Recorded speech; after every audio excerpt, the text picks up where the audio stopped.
আমার মন চায় এই মজমা দেখা, এই যুবকদেরকে দেখা ওদেরকে দেওয়ানা বানায় দিতে। আল্লাহ যদি আমাকে আধ্যাত্মিক শক্তি দিত তাহলে আমি তোমাগরে জান্নাতের পাগল বানায় দিতাম। যেটা ইমাম কর্তুবী রহমতুল্লাহ আলাইহি লেখছে, যুবক সারা রাত্র নামাজ পড়ে, সারা দিন রোজা রাখে, সবাই বুঝেইছে এরকম করিস না, পাগল হয়ে যাবি। তো যুবক বলতেছে জান্নাত তো দেখতেছি, কবে যাব? জান্নাতের নিশায় তো করতেছি, জান্নাত তো দেখতেছি, লেগে গেছে নেশা। একদিন সকালে রাস্তা দিয়ে দৌড়াইতেছে আর বলতেছে আইনা আইনা, আইনা কোথায়? তো বন্ধু বান্ধব সব ছুটে গেছে, বলে ছিঁড়ছে তার, নিতে হবে পাবনা। কয় তার ছিঁড়ে নাই, সকালে ঘুমাইছিলাম, জান্নাতের বাগান দেখলাম ফুলে ফলে ভরা। জান্নাতে ফুল ধরবে সোনার লতায়, ফল ধরবে সোনার গাছে, সোনার গাছে। এই কাঠের গাছে ধরবে না, কাঠের গাছে। জান্নাতে কোনো কাঠের গাছ নাই যুবক, কোনো লতা পাতায় ফুল নাই।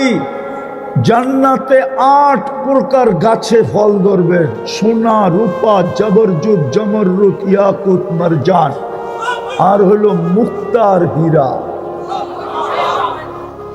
ফুলও ধরবে ওইটার ভিতরে। যে ফুল আর ফলে বড় বাগান দেখলাম, ঝর্ণা প্রবাহমান, মেয়েরা পানি ভরতে ছিল ঝর্ণার থেকে, যাদের রূপের বর্ণনা সৃষ্টির দেওয়া সম্ভব না। কাছে যখন গেলাম তো চিৎকার দিয়া উঠলো, আইনার জামাই আর স্বামী আসছে। আমি জিজ্ঞাসা করলাম আইনাকে? আমরা কোথায়, আমরা তো ওর দাসী, ও তো আরো আগে। হাঁটার গতি বাড়ায় দিলাম, দ্বিতীয় বাগানে পৌঁছলাম, ঝর্ণা পাইলাম। প্রথম মেয়েদের চেয়েও কুঠি গুণ, অবর্ণনীয় গুণ সুন্দরী মেয়েরা পানি ভরতে ছিল। আমি যখন কাছে গেলাম বলল আইনার স্বামী আসছে। জিজ্ঞাসা করলাম কে? বলল আমরা কোথায়, ওটা তো আরো আগে। তখন আর মন মানল না, দৌড়াইতে শুরু করলাম। তৃতীয় বাগানে ঢুকলাম, যা দেখি মুক্তা খচিত এক ঘর, দরজায় একজন দাঁড়ানো আছে, এক মেয়ে, যে 2 দলের চেয়ে কোটি গুণ বেশি রূপসী। ভাবলাম এটাই হবে, ছুটা ধরতে চাইলাম, থামায় দিয়া বলল আমি না, আসলটা ভিতরে বসা আছে। তাকায় দেখলাম হীরার দোলনায় দুল খাইতেছে, আর রূপ 3 গ্রুপের চেয়ে কোটি কোটি কোটি কোটি গুণ বেশি। মনকে ধরে রাখতে পারলাম না, চাম্প দিতে চাইলাম গলা ধরার জন্য। থামায়া বলল এখন না, আজকে ইফতার আমার কাছে হবে। ওরা যদি জান্নাত চিনতো ওরা এরকমই হতো। দোষ তো আমার, আমি চিনাইতে পারি না। আমি মেনে নিলাম আমার দোষ, আমি তোমাদেরকে চিনাইতে পারি না, আমি আমার জাতিকে চিনাইতে পারি না। জান্নাত যদি মা বোনরা চিনতো, খোদার কসম কোন পুরুষকে কোনোদিন বলতো না 4 জোড়ার বেশি 5 জোড়া কাপড় আনো। কোনোদিন বলতো না যে আসবাবপত্র এতটুকু ঘরে আনো, প্রয়োজনের বেশি 1 ফোঁটা আনতে বলতো না। এখন তো আমাদের মা বোনরা প্রবাসীকে চায় না, প্রবাসীর লাগেজ চায়, লাগেজ। লাগেজ ছাড়া আসলে কয় তোরে আসতে বলছে কে, লাগেজ কই, আমার লিস্টি কই। মা বোনরা শুনলে তো আবার রাগ হয়ে যায় কিনা। যুবক তো বাবার কাছে প্রবাস থেকে আসা দর্শন চায় না, ও তো চায় আমার অ্যান্ড্রয়েড সেট কই, আমার বাইক কই। ও তো বাবা চায় না, ও তো বাইক চায়। ও তো বাবা চায় না, প্রতি বছর সেট চেঞ্জ করতে চায়, নতুন নতুন ভার্সন চায়, ভার্সন। ঠিক না? হায় হায় হায়, কসম খোদার, জান্নাত যদি আমার মা বোনরা চিনত না, এই যুবকরা যদি জান্নাত চিনত, তাহলে কসম খোদা মা বাবার গলায় পাড়া দিয়া 5 তারিখে পয়সা বাহির করতো না। 14 তারিখে, 5 তারিখে না, 14 তারিখে তোরা মা বাবার গলায় পাড়া দিয়া টাকা বের করে ফুল কিনার লেগা, ঠিক না? হোটেলে খাওয়ানোর জন্য, ঠিক না?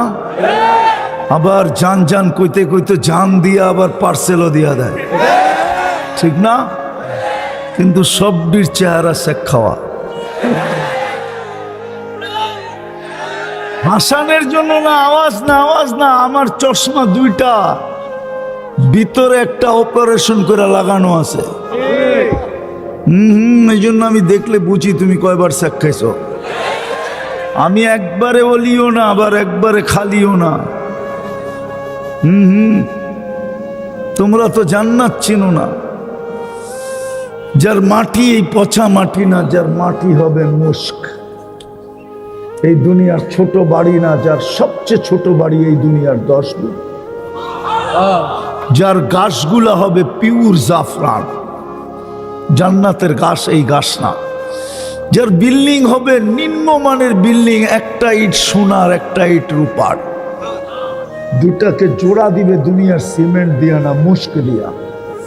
এক এক তালার দূরত্ব হবে জমিন থেকে আকাশ পর্যন্ত। ওরা তো ভাবে ছাদে যাবো কেমনে, ঠিক না?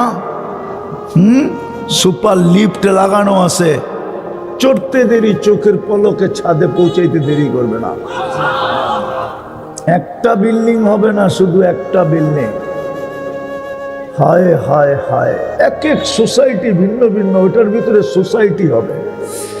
ঢাকা শহরের ভিতরে যেরকম Gulshan society, Banani society, Dhanmondi society, Baridhara society, Bashundhara society, আরো না জানি কত কত সোসাইটি আছে। ওই জান্নাতের ভিতরে কোটি সোসাইটি হবে, একটার চেয়ে একটা সেরা। নামাজের সোসাইটি ভিন্ন, রোজার সোসাইটি ভিন্ন, হজের সোসাইটি ভিন্ন, জাকাতের সোসাইটি ভিন্ন। তারপরেও বিশেষ কিছু সোসাইটি থাকবে। হাফেজদের জন্য একটা সোসাইটি থাকবে। এক লেকের ভিতরে, লেকের পাড়ে হাফেজ যখন ওই সোসাইটিতে অবকাশ কাটাইতে যাবে, একলা না, লয়া লয়া যাবে। অগরে দেখি তো মোটর সাইকেলের পিছনে কেউ থাকলে ফুল চার্জ। পারে না, মোটর সাইকেল চালায় না, মনে হয় যে রকেট চালাইতেছে। দেখাইতে আমি কেমন চালক দেখালো। কিন্তু হইতে পারে তোমরা যেইভাবে লুটাইতেছো যৌবন মাটিতে, হইতে পারে বাসর রাত্রেই তুমি ক্যাচ আউট, নাইলে বোল্ড আউট, নাইলে উইকেট এমনি পড়ে যাবে। হাসার জন্য বলতেছি না, কসম খোদার, কসম খোদার, তোমরা যৌবন মাটিতে লুটায় দিতেছ। মুসলমানের কাছে বিরাট বড় রত্ন ছিল, সারা দুনিয়া মুসলমানের পায়ে পড়া বসা থাকতো। হ্যাঁ হ্যাঁ, আমি গুড়া বলতেছি, 103টা দেশ দেখা বলতেছি। আমি কোনো মিডিয়া দেখা বলতেছি না, আমি আমার ভ্রমণের অভিজ্ঞতায় বলতেছি। আমি উন্নত দুনিয়া শুধু নিউজিল্যান্ড দেখি না, কোনো উন্নত দুনিয়া নাই যেখানে আমি না গেছি। আমি 7টা মহাদেশ এই 2 চোখে দেখছি। আমি অহংকার করে বলতেছি না, বছরে 2-4 বার আমার এরকম যায়, আমি 2 মহাদেশে 2 বেলা খাই, নাইলে 3 মহাদেশে 3 বেলা খাই। এটা যালিকা ফাদলুল্লাহ। আমি তোমাদেরকে বুঝাইতে চাইতেছি, ওই জান্নাত দিয়া আল্লাহ কিনবে। হায় হায়, এই দুনিয়ার 10 গুণ বড়। এক এক সোসাইটি থাকবে, হাফেজদেরকে সোসাইটি দিবে এক সৈকতের পাশে। ওটা ঢুকতে 70,000 গেট পার হইতে হবে। প্রত্যেক গেটে 70,000 ফেরেশতা গার্ড অব অনার দিবে। 490 কোটি ফেরেশতা গার্ড অব অনার দেওয়ার পরে আসল বাড়ির গেটে ঢুকবে। শুধু গার্ড অব অনার দিবে না হাফেজকে, 490 কোটি ফেরেশতা পুরস্কার দিবে আর মুখে স্লোগান দিবে, কেরামাতান লিল কুরআন, কেরামাতান লিল কুরআন। কোরআনকে সুরক্ষা করার জন্য তোকে এই পুরস্কার দেওয়া হলো। আল্লাহু আকবার। একবার দিবে না, কুল্লামা দাখাল ওয়া খারাজ, যখন ঢুকবে যখন বাহির হবে এরকম সেলুট আর এরকম উপটকন দিবে। শুধু ওকে দিবে না, মা বাবা যখন দেখতে যাবে তো মাকেও দিবে বাবাকেও দিবে। সৌভাগ্যবান ওই সমস্ত মা বাবা যার সন্তান হাফেজ, সৌভাগ্যবান ওই ফ্যামিলি যাদের ফ্যামিলিতে একটা হাফেজ আছে। আলেম থাকলে তো কথাই নাই, সৌভাগ্যবান, কসম সৌভাগ্যবান। ওরাও তো দেখতে যাবে, জান্নাত তো ঘুরার জায়গা আর ফুর্তির জায়গা। আল্লাহ কোরআনে আদেশ দেন, ইদা কুরিয়াল কোরআন ফাস্তামিউ, যখন কোরআন ডাইরেক্ট শোনো বা কোরআনি কথা শোনো তো 100% মনোযোগ দিয়ে শোনো।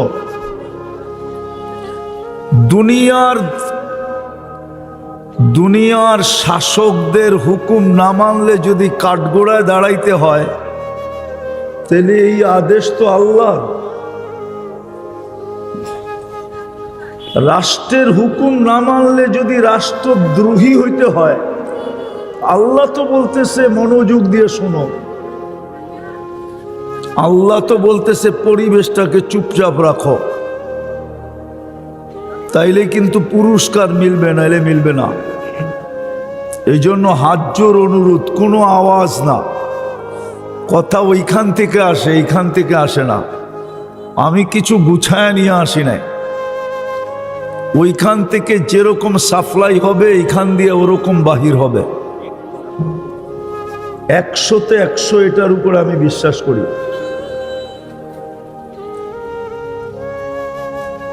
এই জন্য সবার কাছে অনুরোধ, কিন্তু আওয়াজ নাই, মনোযোগ। আর শয়তান আমাদেরকে এই দুটা করতে দিবে না। শুধু শয়তান না, আমাদের মনটা বড় শয়তান। শয়তানের ওস্তাদ হইল মন। শয়তানের কোনো পীর ছিল না, হুজুর গোড্ডে জিজ্ঞেস করেন। শয়তানের সবচেয়ে বড় যে শয়তানকে ধোঁকা দিছে ওটা ওর মন। ওটা আমাদের ভিতরেও আছে। মন কোনোদিন আমাদেরকে মনোযোগ দিতে দিবে না, কেননা শয়তান জানে আজকে ঘটলে কি ঘটবে। ঘটলে এটা শয়তান জানে, আমরা জানি না। এই জন্য ও আওয়াজ করাইতেছে, আওয়াজ না। আজকে শয়তানকে হারাইতে হবে, তাইলেই এই আয়োজন সাকসেস। নাইলে আয়োজন হয়ে যাবে, সাকসেস হবে না, সফল হবে না। শয়তানকে হারাইতে হবে আজকে। 100% মনোযোগ, পরিবেশটা বিলকুল নির্জুম, যে একজন মানুষও নাই, কিন্তু শয়তান হইতে দিবে না। কেননা ও চিরদিনের জন্য বিতাড়িত হয়েছে আমাদের কারণে। নাইলে তো সপ্তম আকাশে ওকে ডাকা হইতো আজাজিল, সবচেয়ে সম্মানী।